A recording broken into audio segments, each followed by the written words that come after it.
আপনারা? তোমার বাবা আছে?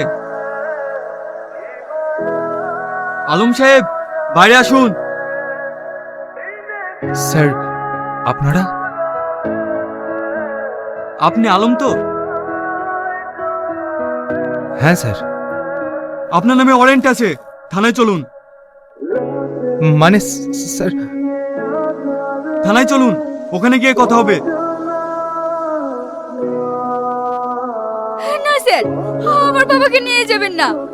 আমার বাবা নির্দোষ। দোষ না নির্দোষ সেটা আদালতে প্রমাণ করবে। আমি আপনার ভাই ধরে বলছি, আমার বাবাকে ছেড়ে দিন। যত টাকা লাগে আমি দেব। আমার বাবা খুন করেনি। আমার বাবাকে ছেড়ে দিন।